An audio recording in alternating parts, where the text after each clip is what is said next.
Bismillahirrahmanirrahim.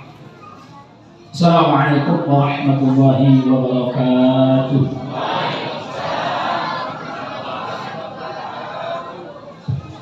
Innal hamdalillahilladzi asra bi 'abdihi laylan minal masjidil haram ilal masjidil aqsa alladzi barakna hawlahu linuriyahu min ayatina innahu huwas samiul basir. Asyhadu an la ilaha illa anta subhanaka inna kunna minaz zalimin. Allahumma shalli ala Muhammad wa ala ali sayyidina Muhammad.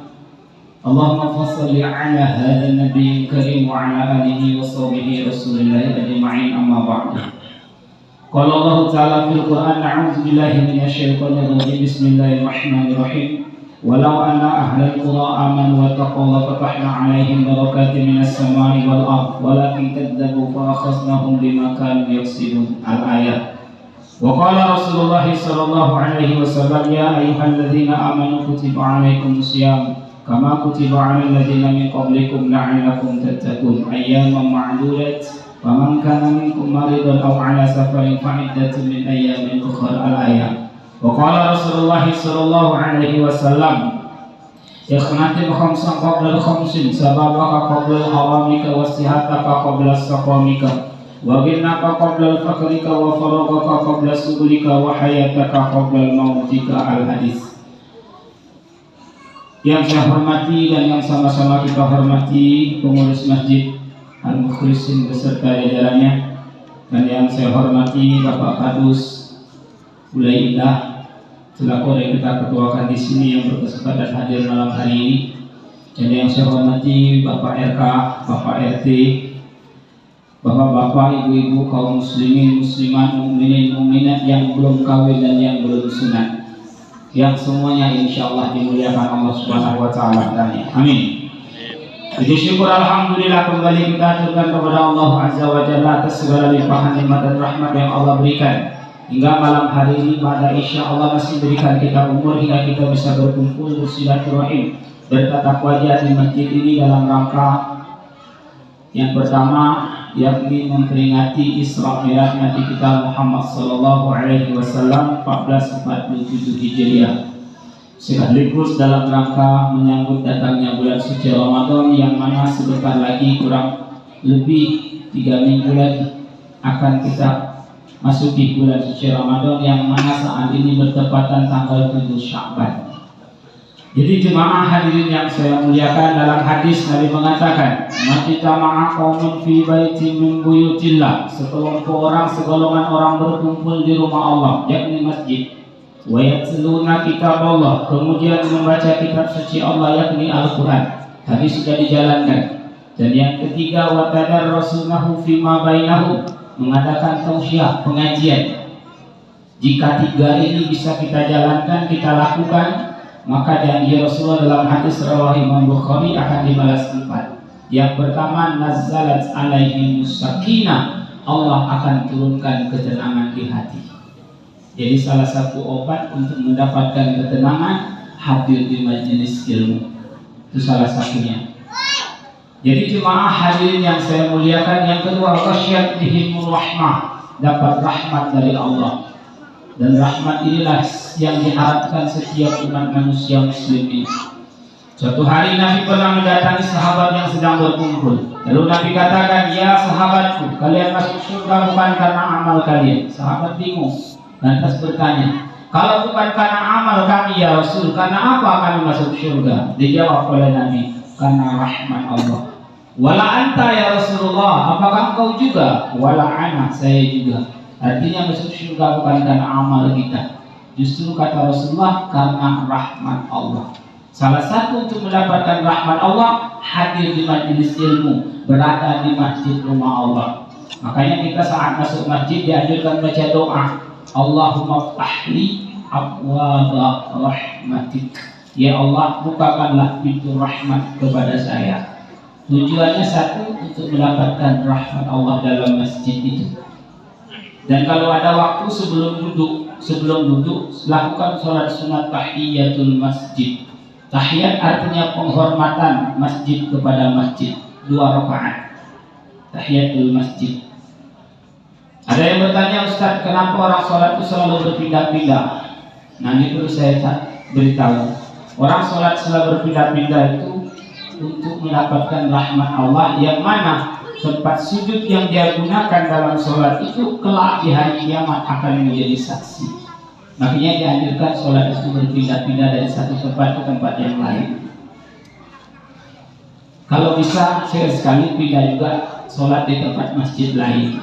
Kalau bisa, jangan sampai masjid ini kosong. Kalau bisa. Kami para mubalik, para penceramah bulan Ramadan hampir 1 bulan penuh kami tidak sholat di tempat yang sama, di masjid yang berbeda-beda. Tujuannya apa? Untuk mendapatkan rahmat Allah. Salah satunya rahmat yang lain dapat double rahmat kami dapatkan. Kayak ada yang bertanya, Ustaz itu ceramah untuk mencari duit. Salah kalau ada orang mengatakan ceramah untuk mencari duit. Salah satunya iya. Salah satunya. Ada juga Ustaz itu ceramah cari amplop. Salah. Bukan cari amplop, isinya amplop itu dibuang. Nah, jadi jemaah hadirin yang saya muliakan. Tapi bukan itu. Yang penting niat. Inna ma'amalu binniyat wa inna malikulli imri'in ma nawa. Makanya ada yang bertanya, apa yang harus kita siapkan sebelum Ramadan ini tiba? Niat, itu yang pertama kali. Kenapa niat? Karena inna ma'amalu binniyat. Segala sesuatu itu bergantung kepada niat. Dan manusia mendapatkan apa yang dia sudah niatkan. Di hadis lain ada yang menyebutkan, barang siapa yang berniat ingin melakukan kebaikan, maka dicatat atas dirinya satu kebaikan. Jika dia tunaikan kebaikan itu, maka dilipat gandakan menjadi 10 kali kebaikan. Man jaa bil hasanati falahu asyru amsalha. Barang siapa berbuat 1 kebaikan, Allah balas 10 kali kebaikan. Dan barang siapa berniat ingin melakukan kejahatan, maka belum dicatat dia melakukan kejahatan. Belum. Kalau kebaikan sudah dicatat, tapi kalau kejahatan belum dicatat. Kalau dia berniat, saya ingin niat curi, saya ingin yang membunuh, belum dicatat kalau masih niat. Dan jika dia tunaikan kejahatan itu, maka dicatat atas dirinya 1 kejahatan. Nah, inilah pentingnya niat. Jadi andai kata kita belum masuk bulan Ramadan yang sebentar lagi tiba, Allah ambil nyawa kita, meninggal kita di bulan Sya'ban ini, kita sudah dicatat oleh malaikat orang yang sudah menjalankan puasa Ramadan. Makanya itu yang pertama kalinya sebelum Ramadan ini tiba. Nah, jadi jemaah hadirin yang saya muliakan, saya teringat sebuah kisah Rabi'atul Al-Adawiyah kalau nggak salah. Beliau ini ingin menunaikan ibadah haji bersama rombongannya. Namun suatu hari tetangganya mengalami musibah kebakaran, ludes rumahnya, hartanya habis. Lalu dia mengumpulkan jemaah yang mau berangkat. Gimana kalau kita patungan sumbangan? Untuk apa? Untuk membantu orang yang mengalami musibah kebakaran ini. Kata orang yang mau berangkat haji, kita butuh bekal yang banyak di jalan, maka saya nggak mau menyumbang. Mungkin kalau sesudah berangkat mungkin bisa, maka nggak ada yang mau menyumbang. Rabi'atul Adawiyah dia batalkan niat berangkat haji, dia alihkan uang untuk berangkat haji dengan menyumbang orang yang mengalami musibah kebakaran. Maka bersepakatlah teman-teman yang lain, Rabi'atul Adawiyah tak berangkat saat itu. Pergilah mereka. Sepulang dari ibadah haji, sepakat rombongan ngomong, kau bilang nggak berangkat semalam, tapi kau jumpa dengan kami di sana, tapi kau nggak nyapa. Nah, di situ bingung, kawan semua lihat dia berangkat, bingung juga dia. Rupanya dari niat dia ingin berangkat haji tadi, Allah ganti dengan ditawakilkan malaikat yang menunaikan ibadah haji atas nama niat. Inilah kelebihan niat tadi, Pak. Jadi niat inilah yang pertama kali diperbaiki. Nah, jadi jemaah hadirin yang saya muliakan. Yang kedua, sebelum masuk bulan suci Ramadan yang harus kita siapkan, perbaiki hubungan hablum minallah. Caranya bagaimana, Ustaz? Caranya dengan cara kita bertobat. Di sebelum kita sampaikan Isra Mi'raj, saya sampaikan dulu ini. Karena ini bulan Sya'ban. Tobat. Dalam hadis tadi menyebutkan man min muslimaini yuznibu dzamban. Barang siapa seorang muslim melakukan dosa, summa yatatahharun. Kemudian yang bagus tobat itu adalah mandi tobat. Mandi tobat seperti kita mandi wajib. Niat saya mau ditobat karena Allah. Kapan dilakukan? Tidak ada batas waktu, kapan saja bisa. Summa yusallu rak'atain, kemudian lakukan salat sunat tobat 2 rakaat. Salat tobat 2 rakaat. Usolli sunnatun taubati rak'atain adaan lillahi ta'ala. Itu niat, lafaz niatnya. Jadi dilakukan boleh nanti malam, boleh pagi, boleh siang, boleh. Dia tobat ini nggak ada batas waktu. Beda dengan sholat duha, waktunya ditentukan setelah sholat syuruk atau sholat isyraq, baru sholat duha. Batas waktunya sebelum zuhur. Sholat tahajud demikian, batas ada waktunya. Tapi kalau sholat tobat bebas, kapan saja bisa kita lakukan. Ayat yang dibaca apa Ustaz? Terserah, tapi usahakan ayat yang paling panjang kita hafal dalam menjalankan sholat tobat. Apa contohnya hafal? Misalnya Qul huwallahu ahad, berarti itu yang paling panjang dia hafal. Nah, jadi jemaah hadirin yang saya muliakan. Yang kedua, summa astaghfaru, kemudian perbanyak istighfar. Jadi sebelum Ramadan ini tiba, lakukan tobat, perbaiki hubungan abdul bin Allah. Dan yang ketiga, perbaiki hubungan abdul minan nas. Abdul minan nas, sesama kita manusia ini. Karena selama kita bercengkerama, selama kita bersosialisasi, selama kita bertatap wajah, mungkin ada tindak tanduk, ucapan, perilaku yang tak sengaja menyinggung perasaan orang. Maka sebaiknya sebelum Ramadan tiba saling kita maaf dan memaafkan. Nah, jadi jemaah hadirin yang saya muliakan, salawat dan salam marilah kita haturkan kepada Rasul kita, Nabi kita Muhammad sallallahu alaihi wasallam dengan lafaz Allahumma shalli ala Muhammad wa ala ali sayyidina Muhammad. Assalamualaikum ya Habibullah, Assalamualaikum ya Rasulullah. Dalam hadis Nabi mengatakan, jika majelis ilmu diadakan atau didirikan, di sana tidak dibacakan selawat, maka majelis itu dikatakan majelis batil, tidak ada keberkahan. Man shalla alayya salatan, barang siapa yang selawat atas aku 1 kali, sallallahu alaihi wasallam biha asyra, Allah berselawat 10 kali. Jadi pentingnya berselawat kepada Nabi. Ada yang bertanya, Ustaz, bagaimana Nabi tahu kalau kita itu berselawat? Jumlah umat ini bukan 1-2 orang, jutaan jumlah umat Nabi Muhammad. Perlu saya sampaikan, Nabi mengetahui selawat dari hamba Allah itu, yakni melalui malaikat khusus yang diutus Allah untuk menyampaikan selawat itu kepada Nabi. Jadi ada malaikat yang menyampaikan selawat itu kepada Nabi. Dan itu suatu hal yang mudah bagi Nabi untuk mengetahui, karena Nabi itu dalam kitab Dibai atau Barzanji dikatakan anta syamsun, engkau adalah matahari, anta badrun, engkau adalah bulan, anta nurun fawqa nuri, engkau cahaya di atas cahaya. Jadi Nabi itu ibarat matahari yang menyinar terang. Seperti itulah gambaran Nabi kita Muhammad sallallahu alaihi wasallam. Pantas kalau Allah mengatakan dalam surat Al-Anbiya, wa ma arsalnaka illa rahmatan lil alamin, tidakkah engkau kami utus ya Muhammad illa rahmatan lil alamin, kecuali untuk rahmat seluruh alam. Jadi terjadinya langit dan bumi atas nur Muhammad, atas cahaya Nabi kita Muhammad sallallahu alaihi wasallam. Jadi kita ini melihat bukan karena adanya mata, tapi karena adanya cahaya. Itu kita melihat. Kalau nggak percaya, mati ke lampu itu. Bisa nggak kita melihat? Gelap, nggak bisa. Kenapa? Nggak ada cahaya. Jadi kita melihat bukan karena adanya mata, tapi karena adanya cahaya. Pantas kalau Nabi mengajarkan sebuah doa, Allahumma ja'alna fi qalbi nura, wa fi sam'i nura, wa bil basari nura, wa min 'aini nura, wa min amami nura, wa min fawqi nura, wa min tahti nura, wa ja'alni nura. Ya Allah, berikan cahaya di hati kami, berikan cahaya di mata kami, berikan cahaya di lisan kami, berikan cahaya di telinga kami, berikan cahaya di atas kami, berikan cahaya di depan kami, berikan cahaya di belakang kami, berikan cahaya kami ya Allah.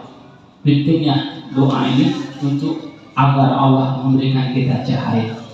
Makanya ada orang yang maaf nggak bisa melihat, tapi dia bisa mengetahui. Kenapa? Ada cahaya yang Allah berikan kepada dirinya. Nah, jadi jemaah hadirin yang saya muliakan, saat ini kita memperingati Isra Mi'raj Nabi kita Muhammad sallallahu alaihi wasallam. Tahun ini 1447 Hijriah. Mengutip dari firman Allah yang dibacakan oleh Qori tadi, surat Al-Isra Bani Israil ayat pertama. Subhanalladzi asra bi'abdihi lailan minal masjidil haram ilal masjidil aqsa alladzi barakna haulahu linuriyahu min ayatina innahu huwas samiul basir. Subhanalladzi asra, maha suci Allah yang memperjalankan abdihi laila, hambanya pada malam hari. Diawali ayat ini dengan mengatakan subhanalladzi, maha suci Allah. Kenapa Allah katakan ayat ini? Allah menyangkal dari sanggahan, bantahan dari orang yang tidak percaya Isra Mi'raj Nabi kita Muhammad sallallahu alaihi wasallam. Karena hukum mempercayai Isra Mi'raj ini wajib hukum. Alladzina yu'minuna bil ghaib, orang yang beriman itu percaya dengan hal yang gaib, yang tak nampak, yang disebutkan dalam Al-Quran. Apapun yang disebutkan Allah dalam Al-Quran itu adalah hak, benar adanya. Subhanalladzi asra, memperjalankan laila, hambanya pada malam hari. Jadi Isra Mi'raj itu berjalan pada malam hari. Jadi kalau ada ibu diusir suaminya malam-malam bawa tas keluar, ditanya orang mau kemana? Isra Mi'raj. Isra itu artinya berjalan di malam hari. Nah, jadi jemaah hadirin yang saya muliakan, subhanalladzi asra bi 'abdihi laila, yakni dia perjalankan hambanya. Yang namanya hamba itu ada jasad, ada ruh, itu namanya hamba. Kalau ada jasad nggak ada ruh, manyut namanya. Ada ruh nggak ada jasad, hantu namanya. Jadi abdi berarti kan dua, berjalan betul berarti Nabi. Minal Masjidil Haram Mekah ilal Masjidil Aqsa Palestina. Jarak Mekah dengan Palestina itu 1.500 km. Perjalanan naik onta kurang lebih 1 bulan atau 40 hari. 1.500 km. Kalau nggak percaya ukur sendiri. 1.500 km. Kok bisa secepat itu datang, Ustaz? Dari sini ke sini nggak masuk akal. Beliau itu diperjalankan, bukan berjalan. Pakai apa?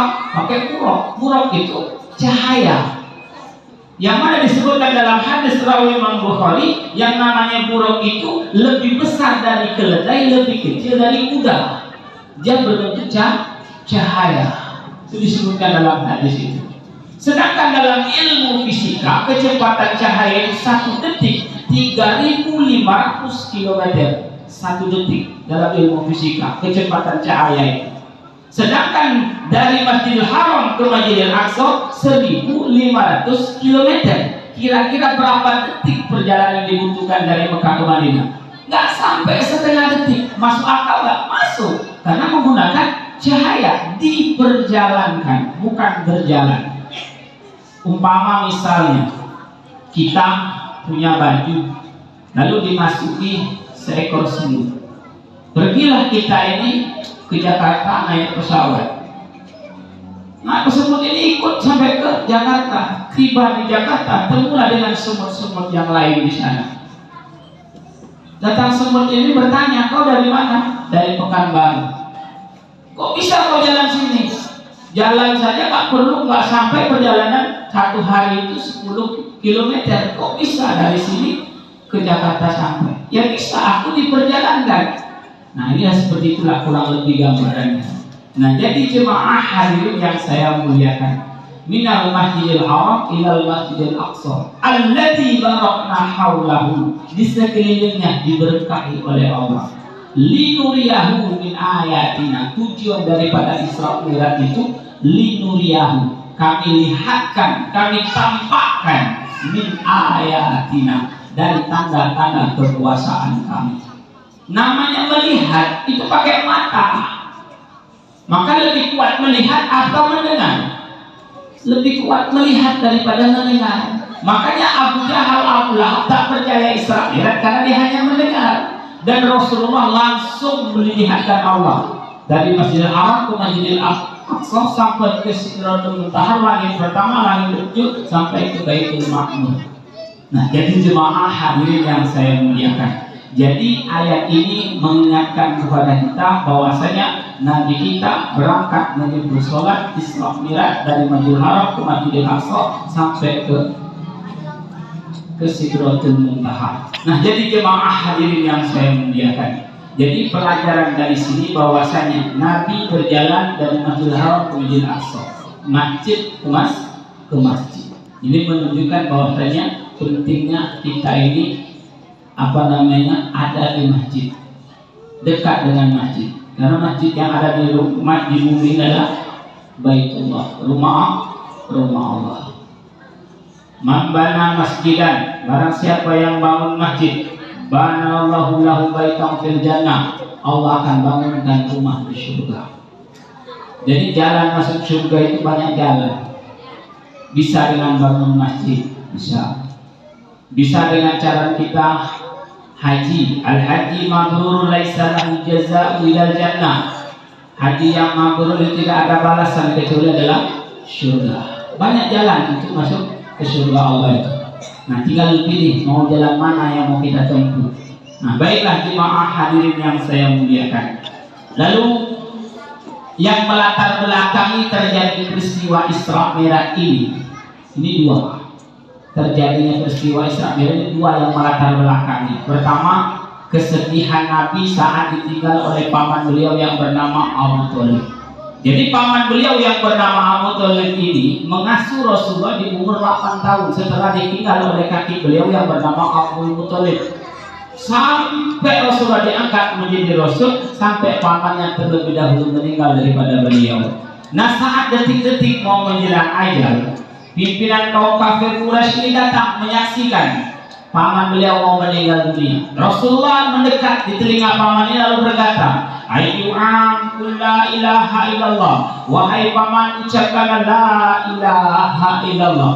Abu Jahal berdiri dan berkata, Abu Thalib, jangan kau ucapkan itu. Apakah kau hendak meninggalkan agama nenek moyang kita? Akhirnya Abu Thalib menggelengkan kepala, meninggal dalam kondisi musyrik atau dalam kondisi kafir.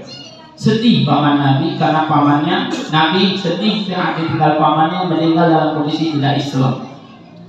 Karena sedih Nabi berdoa kepada Allah, ya Allah, ampuni dosa pamanku. Beliau berjasa terhadap Islam, beliau cinta kepada Nabi. Ampuni ya Allah, ampuni ya Allah. Maka saat itulah turunlah surat At-Taubah ayat 113. Ini asbabun nuzul surat At-Taubah ayat 113. Apa kata Allah dalam ayat ini? Maka lin nabiyyi walladzina amanu ayyastaghfiru lil musyrikin. Tidaklah pantas seorang nabi dan orang-orang beriman memohonkan ampun terhadap orang-orang musyrik atau orang-orang kafir. Ditolak mentah-mentah doa Nabi. Menunjukkan ayat ini bahwasanya andai kata umpama misalnya kita punya orang tua, punya ibu, punya ayah atau famili atau saudara yang beda keyakinan dengan kita, mereka meninggal, lalu kita doakan dia agar diampuni dosa dan kesalahannya, percuma. Karena paman Nabi didoakan Nabi, cuma nggak dikabulkan Allah. Tegas Allah mengatakan tidaklah pantas seorang Nabi dan orang-orang beriman memohonkan ampun kepada orang-orang musyrik atau orang-orang kafir. Tidak ada guna. Tapi kalau dia sehat, didoakan boleh, dimudahkan urusan boleh. Tapi kalau doa minta ampun setelah dia meninggal, tak ada guna. Ini ayat yang tegas Allah katakan. Karena doa Nabi nggak dikabulkan, beliau curhat ke sahabat. Kalau bukan karena aku, pamanku Abu Thalib diletakkan Allah di neraka yang paling dasar, tapi Allah meletakkan pamanku di neraka yang paling ringan.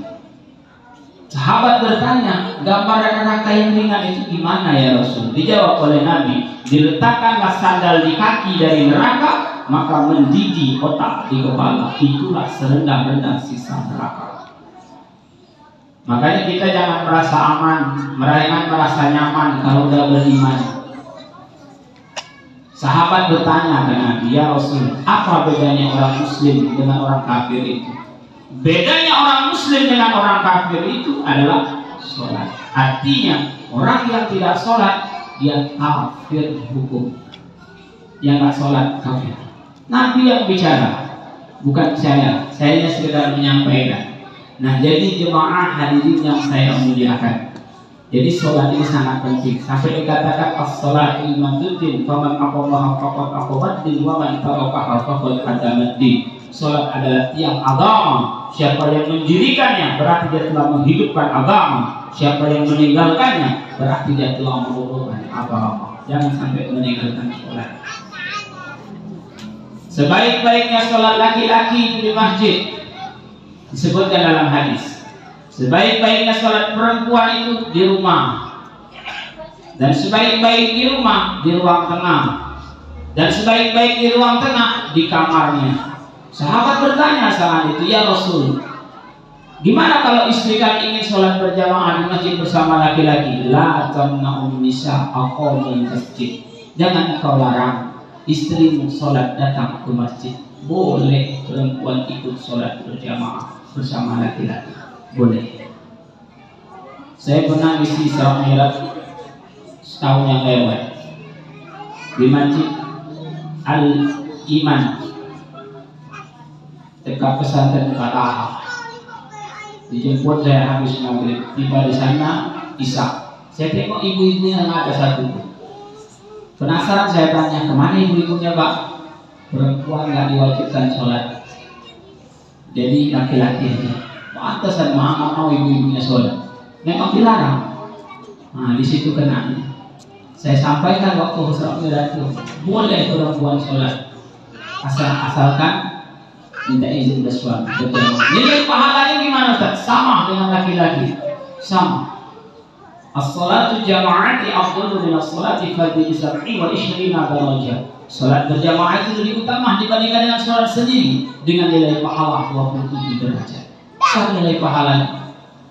Lau ya'lamuna ma fi at-tamati was-subhi, seandainya manusia itu tahu besar pahalanya Isya dan subuh berjamaah, la atau mahabwan, mereka akan datang walaupun kondisi merangkak, walaupun dalam kondisi sakit. Saking besar nilai pahalanya itu. Siapa yang menjalankan sholat Isya berjamaah, seakan-akan dia sholat sepanjang malam. Siapa yang menjalankan sholat subuh berjamaah, seakan-akan mendapatkan dunia dan seisinya. Khairun minad dunya wa ma fiha. Besar pahalanya. Terutama Isya dan subuh, itu yang disebutkan dalam hadis ini. Bahkan ada sahabat Nabi namanya Ibnu Ummi Maktum, atau disebut dengan Abdullah bin Ummi Maktum, datang ke Nabi lalu berkata, ya Rasulullah, saya minta keringanan, saya minta dispensasi agar saya sholat di rumah. Kenapa? Karena saya tua, karena saya buta. Jadi orang yang suka mengumandangkan azan di zaman Nabi itu dua. Pertama Bilal bin Rabah, yang kedua Abdullah bin Ummi Maktum. Dua orang ini suaranya sangat merdu. Kalau azan sangat menarik perhatian orang. Makanya diusahakan yang mengumandangkan azan itu orang yang suaranya bagus. Begitu juga dengan imam yang suaranya merdu, yang bisa menarik perhatian orang agar datang ke sana. Nah, makanya ada di tempat kami itu kejadian bapak-bapak itu pengen dia jadi imam. Setiap ada ustaz lain disuruh, dia langsung menceroboh mendahului. Mungkin saya pikir bapak ini bertanya sama istrinya, dek gimana suara saya jadi imam? Mungkin dijawab oleh istrinya, macam suara imam Mekah bang. Makanya dia ulang-ulang terus jadi imam. Makanya saya sarankan suami istri itu bohong boleh untuk menyenangkan salah satu belah pihak. Tapi kalau masalah jadi imam, ketika suami bertanya ke istri, istri wajib jawab jujur. Mohon maaf bang, suara bang kayak saya gantung bang, nggak usah lah bang jadi imam, lari nanti orang bang. Kasih tahu baik-baik ibu. Karena gara-gara pujian dari suami, dari istri, suami itu pengen jadi imam terus. Di tempat saya pernah tinggal di jalan MA di ujung, suaminya pengen jadi imam. Pengen coba azan, suara orang udah mau marah tapi nggak berani menegur. Nah ini karena pujuk raih dari suami istrinya tadi. Nah dalam hal ini wajib jujur. Begitu juga kalau jualan, kalau jualan kue, lontong, mie atau lain sebagainya, kalau suami izin, istri suami harus jujur. Nggak boleh bohong. Kalau jujur, itu akan melanjutkan perjuangan pedagangnya. Tapi kalau bohong, dek masakan dek enak dek, macam hotel bintang 5 masakan dek, padahal asinnya minta ampun. Nah, orang nggak mau belanja lagi gara-gara istri kata suami, sahabat suamiku enak masakan, tapi nggak ada orang mau belanja. Ini harus jujur, memang untuk diperbaiki, untuk membenahi. Begitu juga dengan masalah azan. Jadi imam, kalau suami bertanya ketika masalah azan imam, istri jujur jawab, minta pendapat orang lain. Karena banyak kejadian hal ini yang menyebabkan masjid itu bertengkar gara-gara ini. Nah, jadi jemaah hadirin yang saya muliakan, Bilal bin Rabah itu mengandalkan azan. Lalu dia berkata kepada Nabi, ya Rasul, saya ingin minta keringanan agar sholat saya di rumah. Jawabannya alasannya, karena saya tua, saya buta. Kata Nabi, atas ma'un nida, apakah kau dengar suara azan? Na'am ya Rasulullah. Kalau begitu kau tetap sholat berjamaah. Dan tua, butanya juga sholat. Karena dianjurkan oleh Rasulullah sholat masjid. Akhirnya Abdullah bin Umi Maktum buat tali dari rumah untuk menuntun dirinya agar sampai ke masjid. Dibuatlah tali dari masjid itu ke rumah. Suatu hari dia jatuh. Pas dia jatuh ke parit, ada seorang pemuda yang menolongnya, sampailah ke masjid. Setelah itu kata pemuda ini, kek masjid dan tiba, masuklah kek, masuk. Tapi karena pendengaran Abdullah bin Maktum ini sangat peka, mendengar langkah kaki anak muda ini tak masuk ke masjid, dia keluar lagi dan bertanya, wahai pemuda, kenapa kau nggak mau masuk masjid? Kek, nggak perlu kakek urusin aku. Yang jelas, mulai hari dan seterusnya, aku yang akan menuntun kakek sampai masuk ke masjid ini. Kata Abdullah bin Maktum, kalau kau mau menjelaskan apa alasan dan siapa namamu, mulai hari dan seterusnya, jangan engkau tuntut aku lagi sampai ke masjid. Mau tak mau masih tahu? Kata pemuda ini, aku adalah iblis yang menjelma. Bukannya iblis yang menjelma, seorang sebagai anak muda. Kenapa engkau menolongku? Seharusnya engkau menghalangi aku. Dijawablah oleh iblis yang menjelma ini, saat engkau terjatuh, aku melihat malaikat mengangkat tangan dan berdoa agar dosamu diampuni oleh Allah. Yang aku takutkan kalau engkau terjatuh dan yang kedua seterusnya, maka malaikat akan berdoa akan mengampuni semua umat Islam yang ada di muka bumi. Rupanya iblis menolong Abdullah bin Umi Maktum ada misi tertentu, ada niat terselubung. Banyak sekarang orang kaya iblis. Sebelum jadi, oh gini. Setelah jadi, tinggalannya kita iblis. Nah, jadi jemaah hadirin yang saya muliakan. Jadi sholat berjamaah sangat ditekankan. Ini yang melatar belakangnya terjadi peristiwa Isra Mi'raj. Yang kedua, setelah pamannya meninggal, tak lama berselang istrinya yang meninggal dunia, Ummul Mukminin Khadijah. Jadi Ummul Mukminin Khadijah ini istri yang sangat disayangi oleh Rasulullah.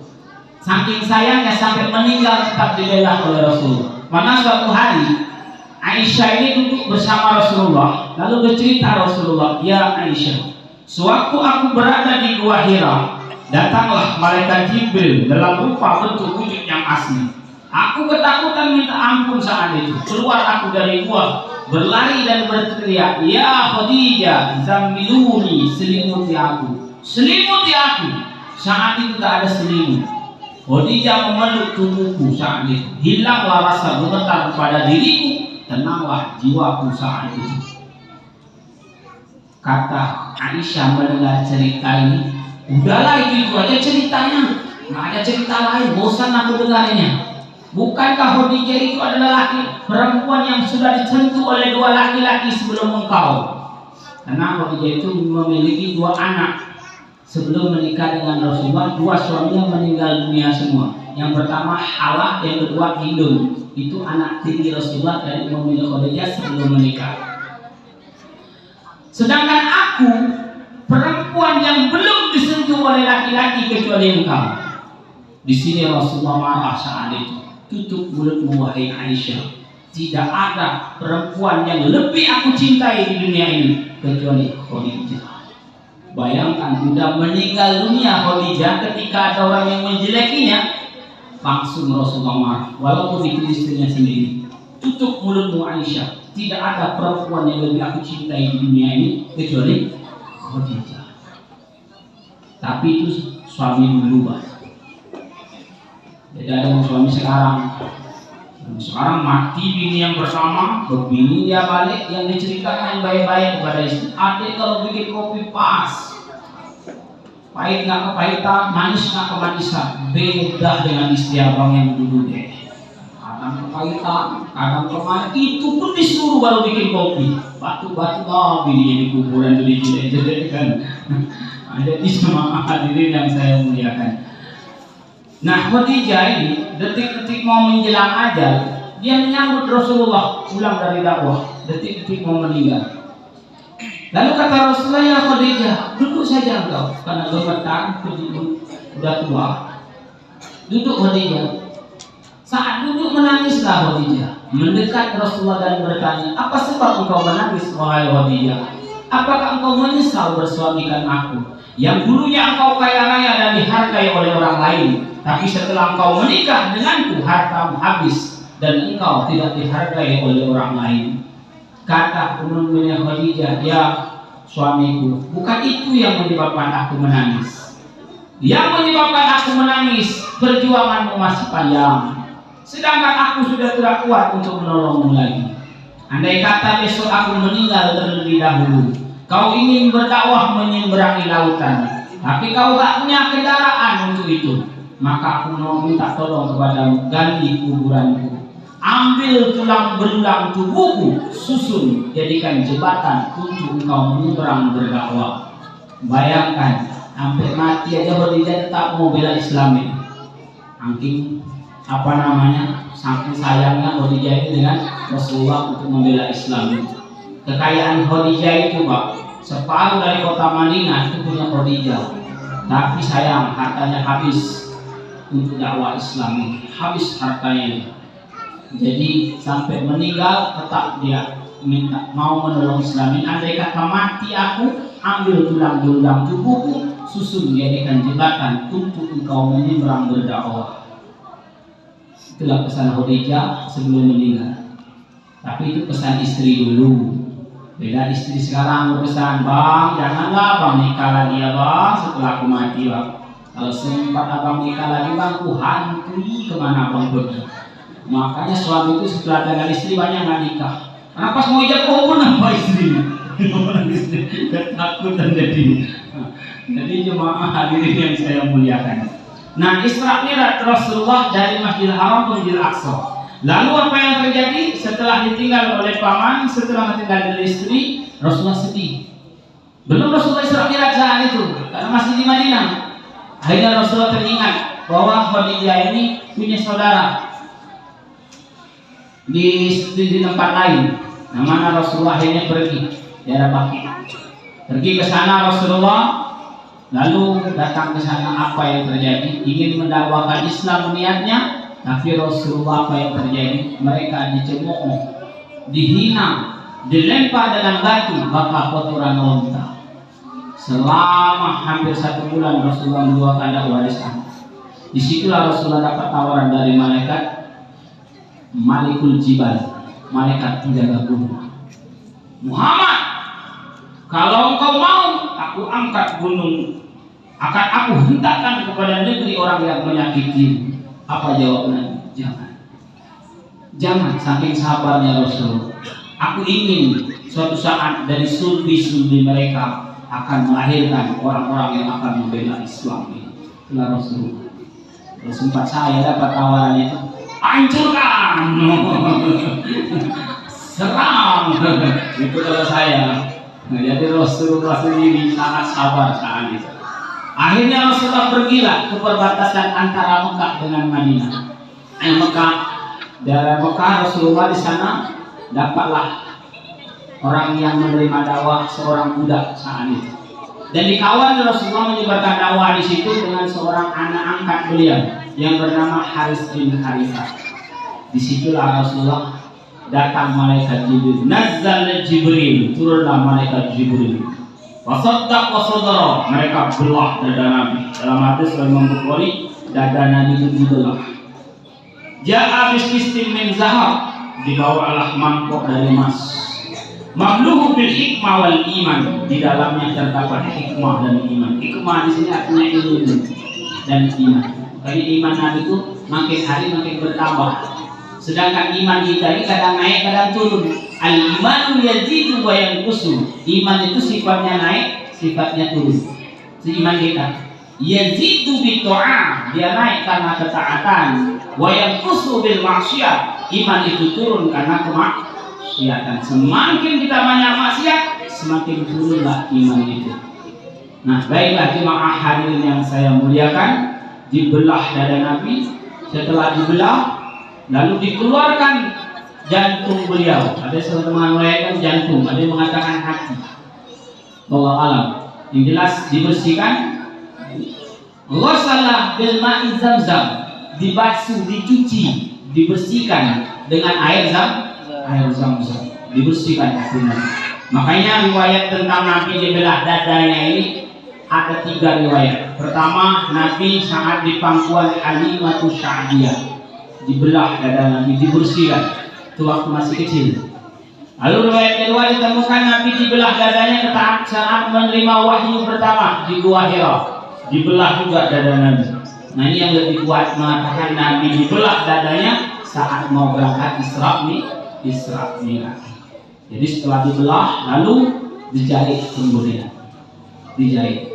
Disebutkan seperti itu. Lalu diberangkatkanlah Nabi Isra Mi'raj dari Masjidil Haram Mekah ke Masjidil Aqsa Palestina. Di Palestina Nabi memimpin jadi imam sholat. Sholat di sana sholat sunnah karena sudah ada perintah sholat. Sebelum ada perintah sholat wajib 5 waktu sudah ada. Karena komunikasi antara Nabi Musa dengan Nabi Muhammad di langit ke-6 itu menceritakan bahwasanya umat Nabi Musa juga sudah sholat. Umat itu sholat sekali sehari. Umat pula disuruh sholat 50 kali dalam sehari semalam. Nah, ini kan terjadi komunikasi. Nah, jadi jemaah hadirin yang saya muliakan, Nabi memimpin jadi imam. Saat itu memimpin seluruh roh para nabi. Roh para nabi itu ikut sholat dalam Masjidil Aqsa. Di situ disebutkan oleh Rasulullah. Jadi imam beliau di sana. Makanya Nabi di situ dapat predikat julukan Sayyidul Anbiya, rajanya para nabi atau pimpinan para nabi. Bahkan disebutkan dalam hadis tidak boleh nabi lain masuk surga sebelum Nabi Muhammad, dan tidak boleh umat lain masuk surga sebelum umat Nabi Muhammad, dan tidak boleh umat lain masuk neraka sebelum umat Nabi Muhammad. Ini lain-lain. Umat pertama kali masuk neraka umat Nabi Muhammad. Nah, jadi jemaah hadirin yang saya muliakan, berangkatlah Nabi dari Masjidil Aqsa sampai ke Sidratul Muntaha. Ke langit pertama bertemu dengan Nabi Adam alaihissalam. Bertemu dengan Nabi Adam. Mengucapkan salam, Assalamualaikum ya Adam. Salam. Dijawab oleh Nabi Adam, wahai Nabi pilihan dan Nabi yang soleh. Kita bertemu dengan Nabi Adam, maka masuk ke langit yang kedua. Antara langit pertama dengan langit kedua, kata Rasulullah, lebih kurang perjalanan 500 tahun perjalanan. Bayangkan tingginya 500 tahun perjalanan langit pertama dengan langit kedua, saking jauh jaraknya itu. Lalu langit kedua bertemu dengan Nabi Yahya dan Nabi Isa. Nabi Isa alaihissalam. Jadi Nabi Isa ini Nabi yang menghidupkan orang mati. Itu salah satu mukjizat Nabi Isa ini. Dan Nabi Isa ini juga pernah mendakwahkan kepada kaumnya. Ada 3 orang menolak dakwah kaumnya. Isa, kalau kau ceramah-ceramah saja nggak akan menyebabkan kaya, nggak akan menyebabkan kami hidup bahagia. Jadi yang menyebabkan kami hidup bahagia di dunia ini adalah harta. Kalau itu kata Nabi Isa, sore datang ke rumah saya. Itu pagi semua bisa melahirkan dakwah. Datang 3 orang. Kata Nabi Isa, kalau kekayaan yang kalian inginkan, itu tengok ada bukit, ada gunung. Di bawah gunung itu ada gua yang tertutup batu besar. Kalian pecahkan batu yang menutupi gua itu, kalian akan mendapatkan harta tinggalan para raja-raja terdahulu. Nah, Nabi sangat pernah bohong. Mereka pergi ke sana. Mereka pecahkan batu dari maghrib sampai siang, sampai terbit matahari. Pecah batu itu, nampaklah harta tinggalan para raja. Mereka keluarkanlah harta itu. Keluar semua harta, kita kaya. Tapi bekal habis. Siapa mencari makan? Seorang menunjuk jari, saya cari makan. Turunlah dia cari makan, pergi ke bawah cari makan. Dua orang di atas ini menunggu sambil bersiasat, gimana kalau harta ini kita bagi dua? Gimana caranya? Saat kawan kita yang beli makanan tadi naik, kita sembunyi di balik batu, nampak kepalanya, kita totok, kan mati. Harta milik kita berdua. Nah, ini siasat mereka, jahat mereka. Kata orang yang beli makanan ini bersiasat lagi. Kalau makanan ini aku racuni, aku kasihkan kepada dua orang kawan di atas, mati mereka berdua, harta milik aku sendiri. Nah, punya siasat sendiri-sendiri. Setelah diberi makanan, dikasih racun, pergi ke atas. Nampak kepala kawan yang mau tiba di atas, ditokok oleh kawannya. Matilah kawan yang beli makanan ini. Kaya kita, harta milik kita berdua. Kata kawannya, sebelum kita bagi harta ini, kita makan dulu. Makanlah makanan beracun itu, matilah mereka semua. Mainlah rakus, kata Nabi. Pantas kalau Nabi menyebutkan kekayaan masalah harta ini. Andai kata manusia memiliki tumpuan-tumpuk gunung emas, lalu dia mengetahui ada yang ketiga, mereka mau yang ketiga itu. Artinya manusia akan ada puasnya dengan harta ini. Jadi harta yang sebenarnya itu yang bagaimana Ustaz? Dalam hadis yang disebutkan, laisal ghina an kasratil alati walakinal ghina 'ani nafsi. Bukankah kekayaan itu dalam bentuk banyak harta, akan tetapi kaya yang sebenarnya kaya rohani dan ketenangan jiwa. Kalau jiwa sudah tenang, itulah dikatakan orang kaya. Jadi kalau masalah kaya harta ini Pak, saya bukan menyombongkan diri. Saya termasuk keturunan orang kaya. Sampai 7 keturunan harta kaya orang tua saya itu nggak habis. Cuman masalahnya saya turunan ke-8. Jadi pas jatuh ke saya habislah harta itu, nggak ada lagi kebagian. Turunan ke-8 saya ini Pak. Makanya saya tuh tulang-langgang lunak utang saya duit. Kalau saya turunan ke-8, nah dapat warisan itu. Nah, jadi cuma hadirin yang saya muliakan. Nah, lalu langit ketiga bertemu lagi dengan nabi yang lain, yakni Nabi Yusuf alaihissalam. Yang mana aku melihat Nabi Yusuf ketamparannya separuh daripada Nabi Adam. Jadi Nabi Adam itu lebih tampan daripada Nabi Yusuf. Cuman sayang, ketampanan Nabi Yusuf saat itu bisa membuat ibu-ibu mengiris jari mereka tanpa mereka sadar. Saking terpesona mereka dengan ketampanan Nabi Yusuf alaihissalam. Andai kata umpama misalnya Nabi Adam hidup di zaman kita sekarang ini, mungkin ibu-ibu melihat Nabi Adam itu, mereka bukan mengiris jari lagi, kepala yang mereka potong. Lebih tampan dari Yusuf, kata Rasulullah. Nabi Adam itu lebih tampan dari Yusuf. Nabi Yusuf sudah tampan-tampan. Lalu masuk langit yang keempat, Rasulullah bertemu dengan Nabi Idris alaihissalam. Kalau mau bertemu Idris, di sinilah tempatnya. Ada di belakang. Innahu kana siddiqan nabiyya, kata Allah dalam Al-Quran. Sesungguhnya Nabi Idris itu siddiqan, orang yang membenarkan, wan nabiyya, dan seorang nabi. Disebutkan makanan aliyan, diangkatlah derajatnya ke tempat derajat yang tertinggi. Makna derajat tertinggi itu diangkat Nabi Idris ke langit yang keempat. Itu maknanya dalam tafsir Imam Ibnu Abbas. Nah, jadi jemaah hadirin yang saya muliakan, lalu masuk ke langit yang kelima, Nabi kita Muhammad bertemu dengan Nabi Harun alaihissalam. Masuk langit ke-6, bertemu dengan Nabi Musa alaihissalam. Nah, di langit ke-6 lah, di sinilah peran Nabi Musa terjadi, di langit ke-6. Naik ke langit ke-7, bertemulah dengan Nabi Ibrahim alaihissalam. Nah, pas langit ke-7 itulah Rasulullah bertemu melihat Baitul Ma'mur, kiblatnya para malaikat, alam malaikat. Aku melihat 70.000 malaikat melakukan tawaf di Baitul Ma'mur. Setelah itu pergi mereka tanpa kembali, datang lagi malaikat yang baru. Berarti banyak malaikat di Baitul Ma'mur. Nah disinilah malaikat Jibril ngomong, ya Muhammad, aku tidak bisa mengantarmu lagi karena ini bukan alamku, ini alam ketuhanan.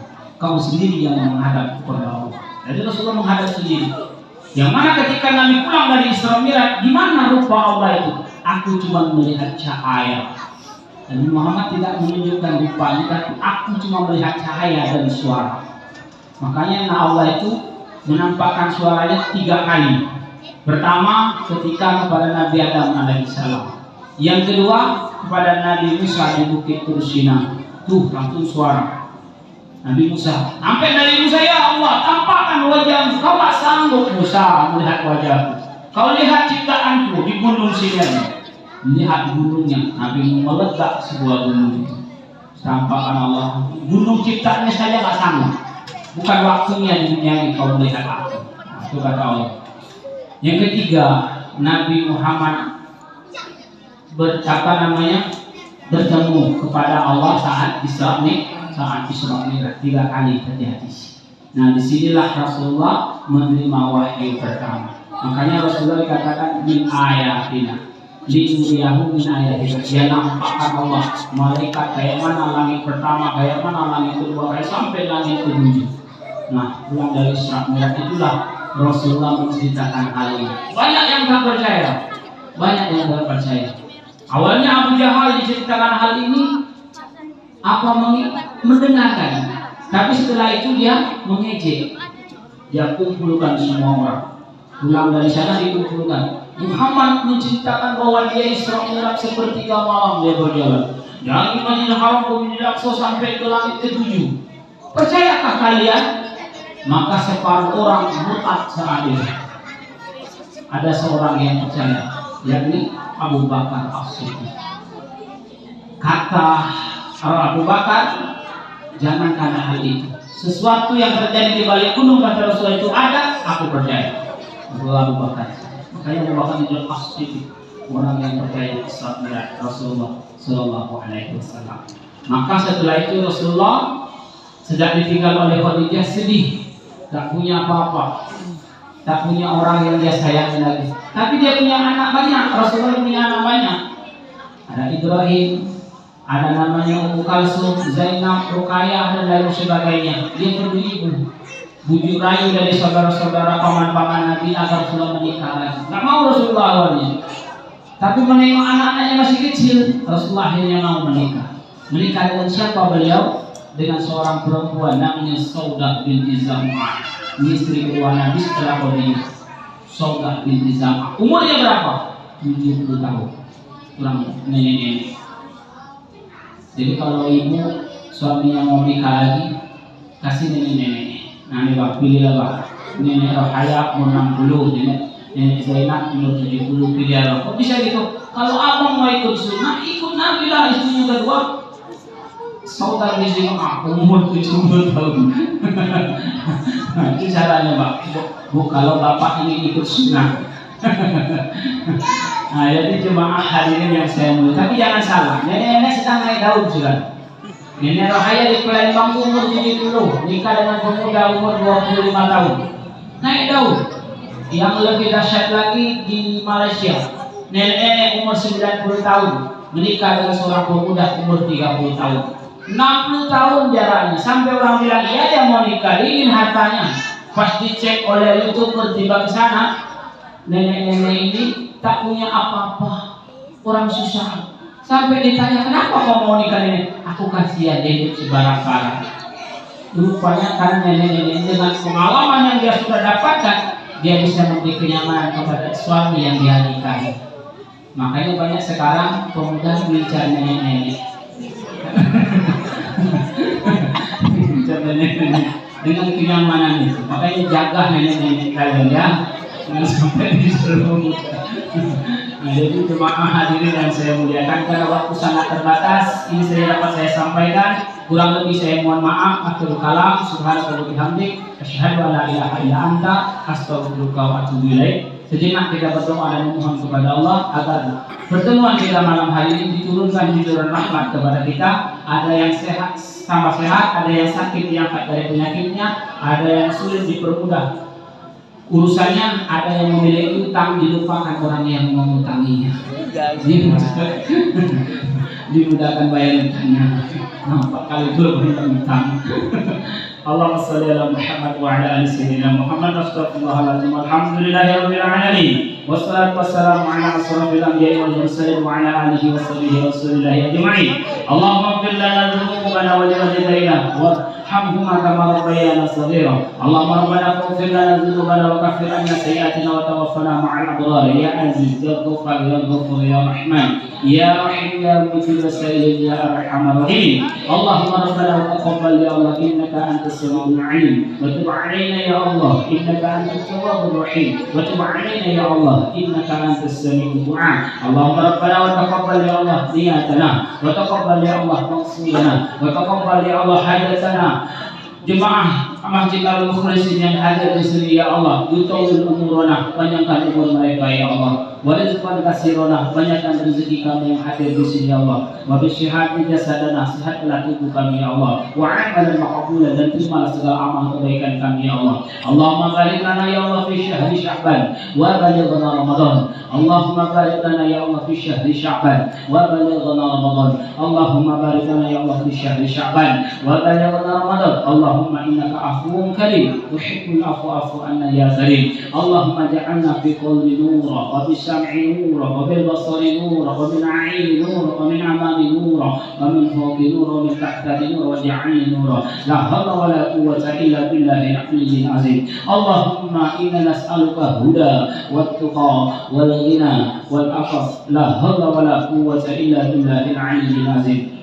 Allahumma faqihna fid din wa 'allimna ta'wil. Allahumma khtim lana ya Allah ajalana bi husnil khatimah wa la tahkim 'alaina ya Allah bi su'il khatimah. Allahumma ahyina bil iman wa amitna bil iman wa ahshurna bil iman wa adkhilna jannata ma'al iman. Allahumma thabbitna ma'al iman wa akhrijna min ad-dunya ma'al iman wa khabbir lana min al-jinni ma'al iman. Allahumma salamatan fid din وعافية في جسادنا وزيادة في علمنا وبركة في رزقنا وتوبة قبل الموت ورحمة عند الموت ومغفرة بعد الموت.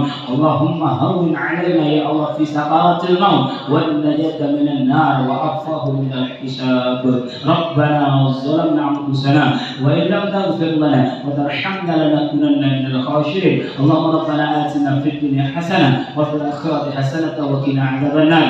سبحان ربك رب العزة عما يصفون والسلام على المرسلين والحمد لله رب العالمين. تقبل الله منكم. السلام عليكم ورحمة الله وبركاته.